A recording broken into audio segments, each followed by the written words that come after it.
चलो स्टार्ट करते हैं। सुनो, तो हम टॉपिक करने वाले हैं, हमारे पास यहाँ पर क्या है, न्यूरॉन। तो फर्स्ट यहाँ देखो, मैं आपको समझा रहा हूँ, वीडियो के लिए नहीं, यहाँ सुनो। तो देखो न्यूरॉन क्या होगा, समराइज कर रहे हैं वापस। न्यूरॉन क्या होगा, तो ये होता है structural and functional unit of nervous system. Neuron क्या होगा, structural and functional unit of nervous system. मतलब पूरे नर्वस सिस्टम को न्यूरॉन बना रहा है और सभी काम भी वही कर रहा है। क्लियर है बात। नेक्स्ट, नर्वस सिस्टम मेनली दो टाइप के सेल से बना होगा, एक तो न्यूरॉन और दूसरा ग्लियल सेल्स। अभी हम क्या पढ़ रहे हैं, न्यूरॉन।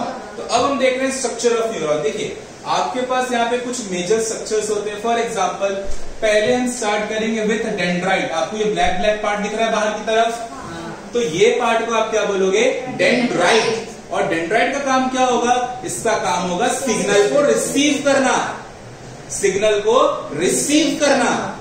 और सिग्नल को रिसीव करके वो किसे देगा, डेंड्रॉन को। तो आपको ये ब्लू वाला पार्ट दिख रहा होगा, ये सब ये पार्ट, तो इन पार्ट्स को आप क्या बोलोगे, डेंड्रॉन। और डेंड्रॉन के बाहर कौन सा पार्ट होगा, डेंड्राइट। क्लियर है सभी को ये बात, वेरी गुड। अब आगे की बात करें, ये जो हमारा डेंड्रॉन है वो सिग्नल को रिसीव करके किससे देगा आगे, तो ये अंदर सेंटर वाला पार्ट आपको दिख रहा होगा, इस पार्ट को आप कहोगे साइटोन। क्लियर है बात। तो चार्ज कहां से आया, सिग्नल कहां से आया, डेंड्राइट, डेंड्रॉन, और फिर कहां पर आया, साइटोन। क्लियर है सभी को ये बात, वेरी गुड। अब सुनिए, आपको साइटोन में दो चीजें दिख रही है, एक तो आपको दिख रहा है निसिल ग्रेन्यूल और दूसरा आपको दिख रहा होगा न्यूरोफाइब्रिल। तो ये देखिए आपको रेड रेड कलर के वहां पे रेशे दिख रहे होंगे, आप उसे क्या बोल रहे हो, न्यूरोफाइब्रिल। और ब्लैक कलर के दाने दिख रहे हैं, आप उसे क्या बोल रहे होगे, निसिल ग्रेन्यूल। तो सुनिए, न्यूरोफाइब्रिल का काम क्या होगा, तो इसका काम होता है ट्रांसमिशन ऑफ सिग्नल।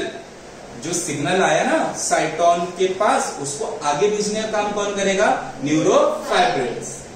क्लियर है ये बात। न्यूरोफाइब्रिल के बाद हम करने वाले निसिल ग्रेन्यूल। निसिल ग्रेन्यूल किस चीज से बना है, तो रफ एंडोप्लाज्मिक रेटिकुलम और राइबोसोम।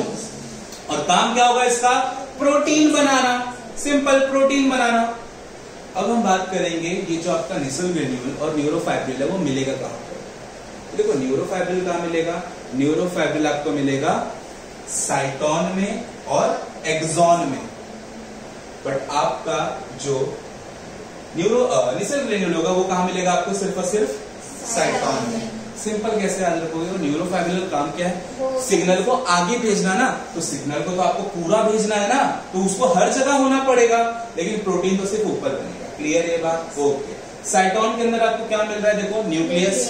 क्लियर है बात। न्यूक्लियस के अंदर उसका छोटा सा न्यूक्लियोलस भी होगा, और अंदर जो फ्लूइड होगा आप उसे बोलोगे न्यूक्लियोप्लाज्म। ठीक है। अब आप आ जाइए नीचे वाले पार्ट में, इस पार्ट को आप क्या बोलोगे, एक्सॉन। एक्सॉन के ऊपर कुछ सेल्स आपको दिखेंगे, उन सेल्स को आप बोलोगे श्वान सेल्स। अभी हम इसकी बात करेंगे डिटेल में आगे वीडियो में। अब आगे की बात करते हैं, ये जो लास्ट वाला पार्ट है, आप लास्ट पार्ट को क्या बोलते हो, टिलोडेंड्रॉन।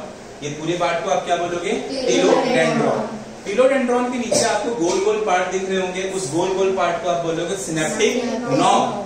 सिनेप्टिक नॉब के अंदर आपको छोटे ब्लैक कलर के पाउचेस दिख रहे होंगे, इन पाउच को बोलोगे सिनेप्टिक वेसिकल। और इन पाउच में क्या भरा हुआ है, केमिकल। उस केमिकल को आप क्या कह रहे हो, न्यूरोट्रांसमीटर। क्लियर है इतनी बात, ओके।